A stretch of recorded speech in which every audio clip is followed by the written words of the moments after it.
The rain had not let up all morning. Sheets of water hammered against the tall glass walls of the Wyndham Grand Hotel in downtown Dallas, turning the usually bustling Valet Drive into a slick, gray blur. Inside, the lobby gleamed, marble floors shining under chandeliers, a piano softly humming from hidden speakers. The kind of place where executives made deals over espresso, and every chair seemed stitched out of money. At the center of it all sat Claire Whitmore, 36 years old, CEO of Whitmore and Hale Technologies, and very much aware of her own presence. She wore her success like armor, tailored navy blazer, heels that clicked like gavel strikes, hair pinned with surgical precision. Even seated, she exuded authority. People looked at her the way they looked at headlines, important, slightly intimidating, impossible to ignore. Yet beneath her poise, a storm brewed hotter than the rain outside. She checked her watch, sighing. 12 minutes late, of course. Today wasn't a board meeting or investor pitch. It was something worse, a blind date. Her assistant had begged her to try it. "You can't build your whole life out of boardrooms," the young woman had said. "Just one date. He's a single dad. Nice guy. Real salt of the earth." Claire had almost laughed then. A single dad? She didn't date men who still had juice boxes in their back seats. But after weeks of insomnia and a loneliness she refused to admit, she gave in. One drink, that was the deal. The elevator doors dinged, and in walked Michael Turner. He was taller than she expected, broad-shouldered, wearing a jacket that had clearly seen better years. His hair was a little too long, his tie slightly askew. He scanned the lobby nervously, like someone entering a courtroom where he didn't belong. Then his eyes found hers. He smiled. Claire's first thought, he looks tired. Her second thought, crueler. He looks out of place. Michael crossed the lobby, each step too careful, as if worried his boots might echo too loud against the marble. He extended a hand.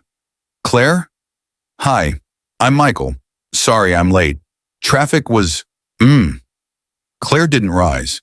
She shook his hand quickly, then gestured to the chair across from her. "Let's get this over with." The words stung him, though he tried to hide it.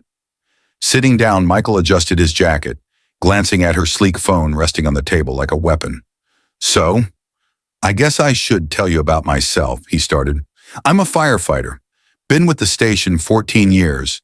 I've got an 8-year-old daughter, Lily. She's my world." Claire arched an eyebrow, already rehearsing her exit. Firefighter, single dad. Cute, but not my world. Still, Michael kept speaking, gently, earnestly, as though he hadn't noticed her thin smile. "I don't go on dates much. Been focused on raising Lily, and well, she told me I should try to meet someone nice. Kids, you know?" But Claire wasn't listening. She was cataloging every detail. The scuffed leather of his watch, the way his voice carried a trace of exhaustion, the faint smell of smoke clinging to his jacket. A man defined by labor, a man who belonged to a different story than hers. She leaned back, crossing her arms. "Look, Michael, I admire what you do. Really. But I think you and we're from different worlds. I run a company. My life is complicated. I don't have space for bedtime stories and soccer practices." The silence that followed was sharp. Michael nodded once, slowly, as if absorbing a blow he'd known was coming. His eyes flickered with something, hurt, yes, but also patience. And then across the lobby, a voice broke the moment. A man was shouting. The words were muffled by the piano music, but the tone was unmistakable. Rage, frantic, out of control. Heads turned. Security guards stirred. Michael's hand, resting on the table, curled slightly into a fist. His body tensed in a way Claire noticed instantly, like a soldier hearing the first crack of gunfire. Something was happening, and Michael Turner, the single dad she had just dismissed, was about to matter more than she could ever imagine. Michael Turner was used to being underestimated. It had become the quiet background hum of his life, people looking past him, assuming he was just another working-class man with soot under his nails and calluses on his palms. To most, he was the firefighter, the guy who carried ladders and put out kitchen blazes. Few ever saw the sharp instincts, the training, the hours of crisis simulations drilled into his bones. Fewer still saw the man who woke up at 3 a.m. to soothe his daughter's nightmares, or who stayed late after every shift to check the equipment because he couldn't bear the thought of someone else paying for a missed detail. Claire Whitmore, on the other hand, had built her entire life on being taken seriously. From her Harvard degree to the skyscraper offices her company occupied, she had fought tooth and nail to sit at the top of the table, and she made sure no one forgot it. Power wasn't just her position, it was her defense. She had grown used to commanding rooms full of older men who doubted her, and over time, she learned the easiest way to silence doubt was to wear authority like a crown. What she hadn't realized was how heavy that crown had become, and how isolating. Across the lobby, the source of the shouting came into view. A man in a tailored gray suit, red-faced and unsteady, waved his arms at the hotel receptionist. He wasn't just angry, he was entitled. His words slurred with drink, but his meaning was clear. He wanted something, and he thought he deserved it now. This was Richard Hale, Claire's longtime business rival and unfortunately former mentor. He was the kind of man who climbed ladders by stepping on fingers. Years ago, he had dismissed Claire as too soft to run a company. She had proved him wrong, but Richard never forgave the embarrassment. Now, stripped of the power he once wielded, he carried himself like a king without a throne, still demanding obedience, still expecting the world to bend. Employees at the reception desk shrank under his shouting. Guests in the lobby whispered but did nothing.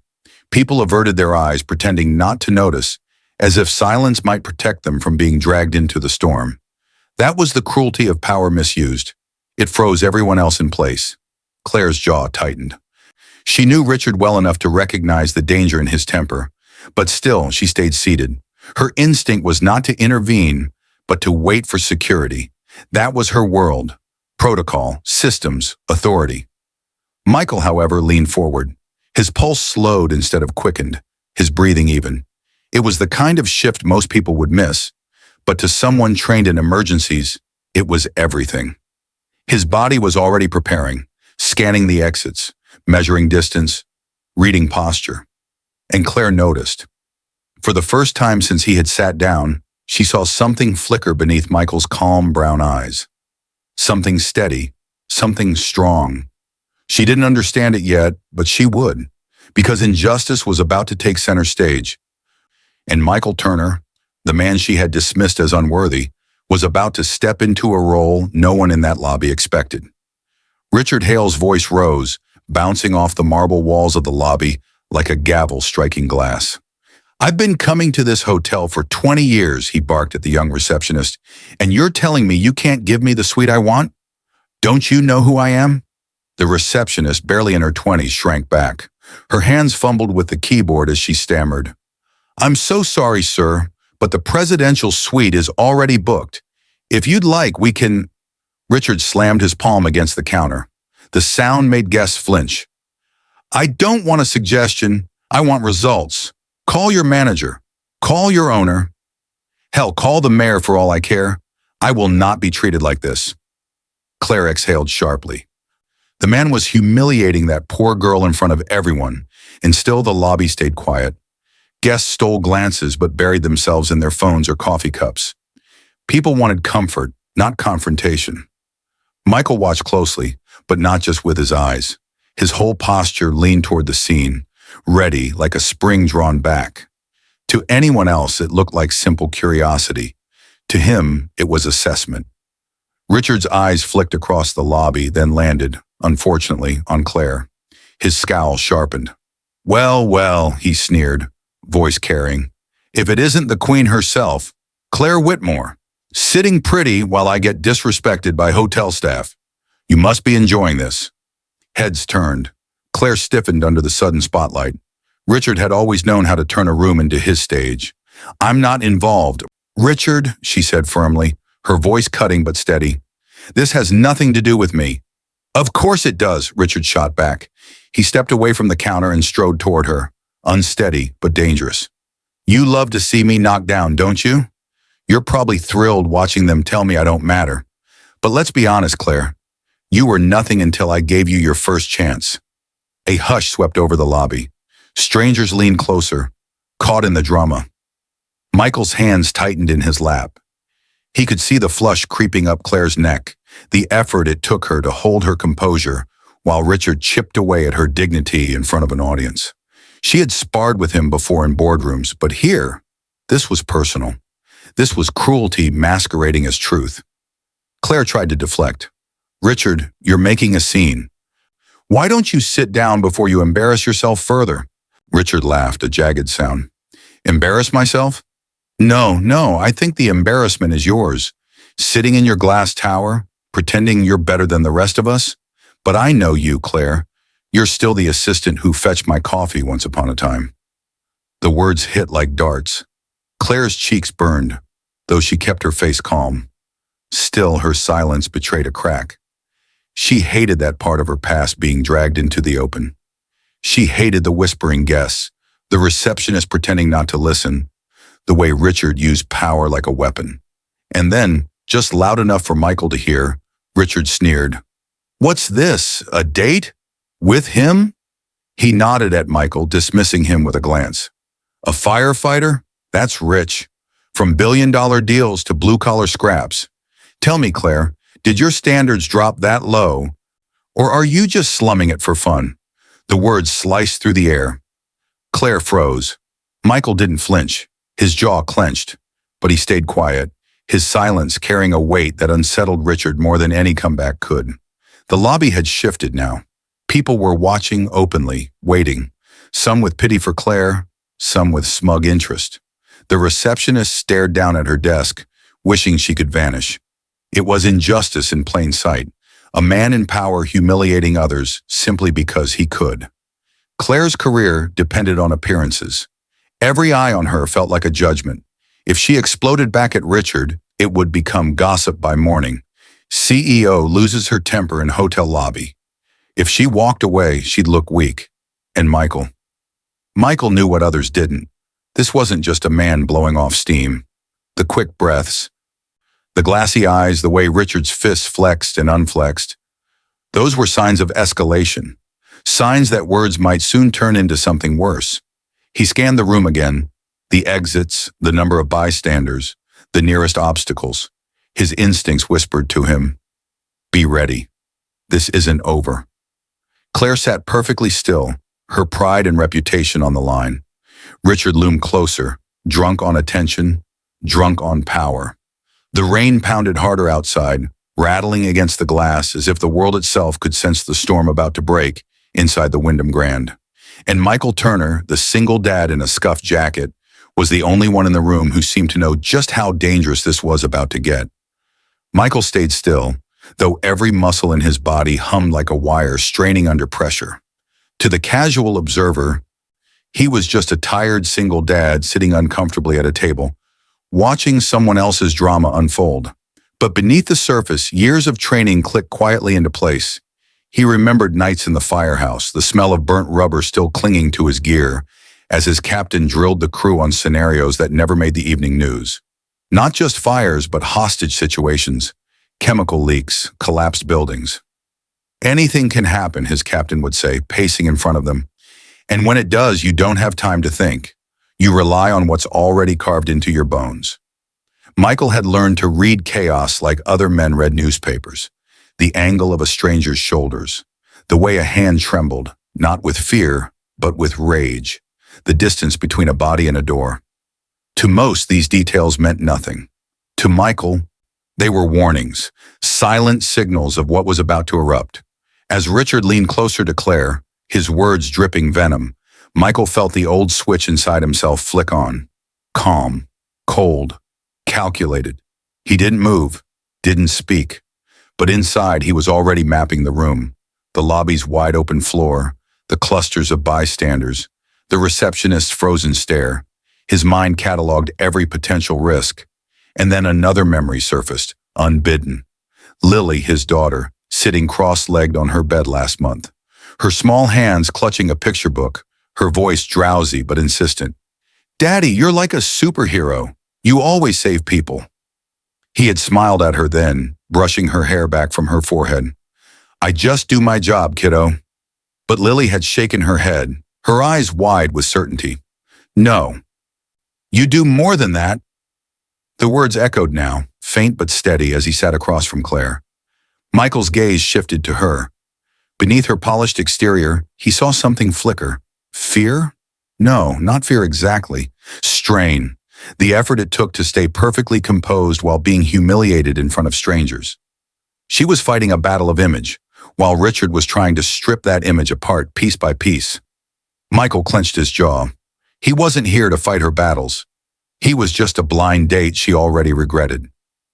But still, something in him stirred, the old instinct, the one that didn't allow him to sit idle when harm was near. He could feel it coming, like the faint rumble before an earthquake. Richard was seconds away from crossing a line that couldn't be ignored. Michael's pulse slowed again. That was the strange gift of his training. When most people panicked, his body prepared, breathing steady, muscles ready, vision sharpening. He didn't want to move yet, not until he had to. But when the moment came, he knew he would. And when he did, the woman who dismissed him as nothing more than a single dad would finally see the truth about who he really was. Richard Hale was close now, too close. His voice, sour with whiskey, cut through the lobby. You think you're better than me, Claire? He spat, leaning over her table. But I built you. Without me, you'd still be typing meeting notes and running for coffee. Don't forget where you came from. Claire's knuckles whitened on the edge of her chair. She held her head high, but Michael could see the burn behind her eyes. He knew that look. He had seen it before. Victims at accident scenes, standing in the wreckage of something they hadn't asked for, trying desperately to look unbroken. Richard reached out suddenly, his hand hovering just above Claire's shoulder. Not quite touching, but close enough to make the air between them electric. That was the line.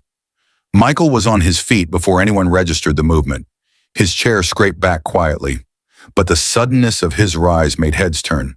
Sir, Michael said, his voice steady, deep and commanding in a way no one expected. That's enough. Richard's hand froze. Slowly he turned to Michael, eyes narrowing. Then he laughed, loud, mocking. And who are you supposed to be? Her bodyguard? Don't tell me she stooped to dating some second-rate fireman. Murmurs rippled through the lobby. People had been content to watch the drama from a safe distance. But now the stranger, this man in a worn jacket, was stepping directly into the storm. Michael didn't flinch. He stepped between Richard and Claire, his broad shoulders blocking her from view. You need to back up. Now. Something in his tone, calm but unyielding, silenced even the whispering crowd. It wasn't the sound of a man guessing at authority. It was the sound of someone who had given orders in life-or-death moments and expected to be obeyed.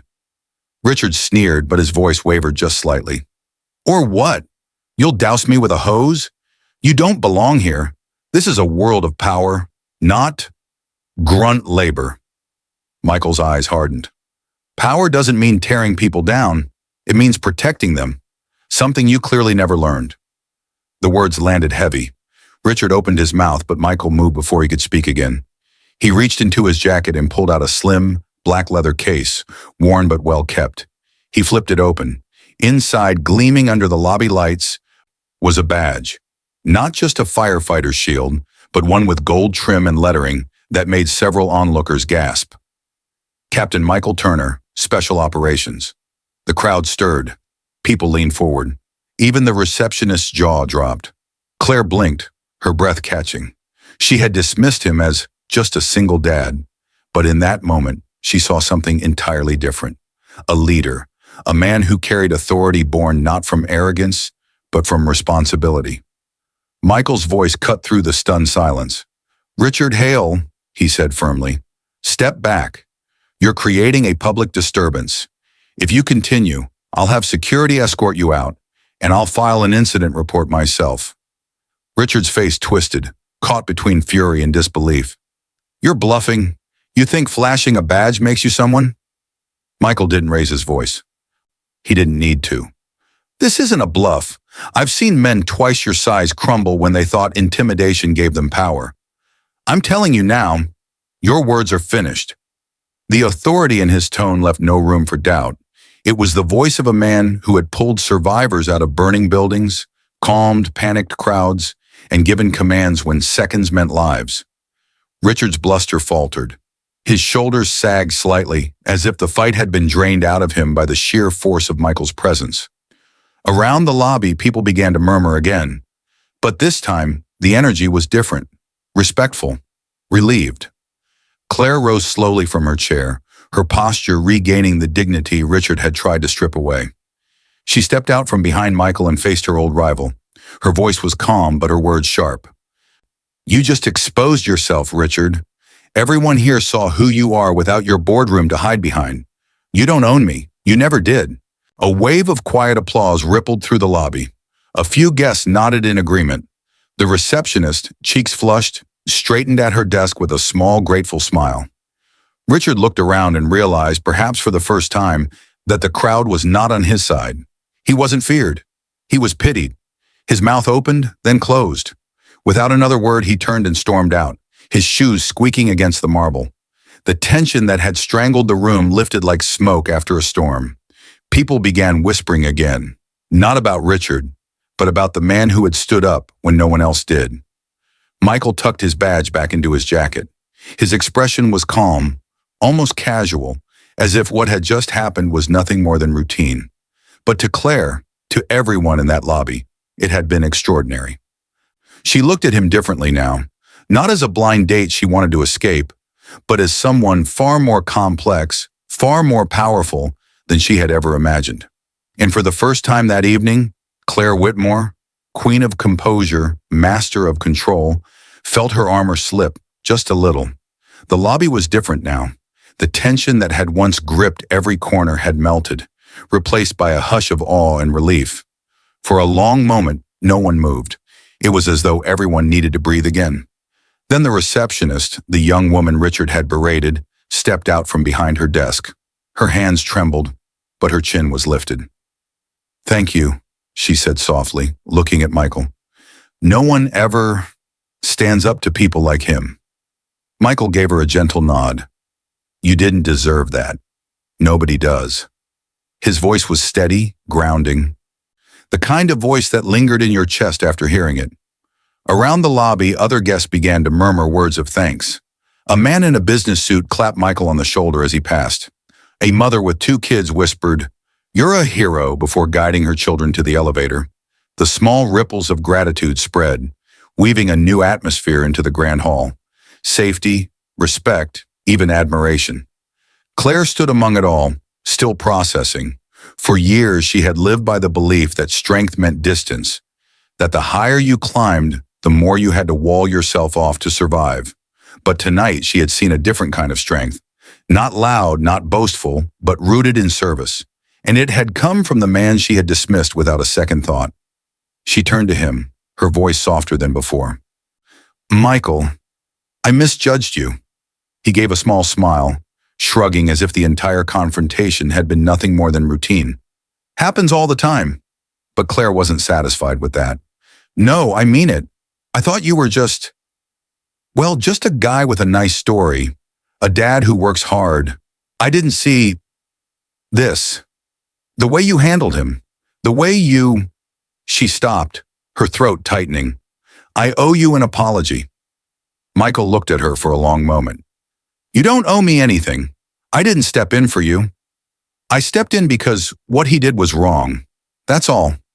The words hit her harder than Richard's insults ever had, because they rang with truth. Michael hadn't acted for recognition, or leverage, or gain. He had acted because it was right. That kind of integrity was rare in her world. Meanwhile, Richard Hale's fall was already beginning. Within the hour, footage of his outburst captured by 6 smartphones was spreading online. His angry face, his drunken insults, his attempt to humiliate Claire. The comments would be merciless, the fallout inevitable.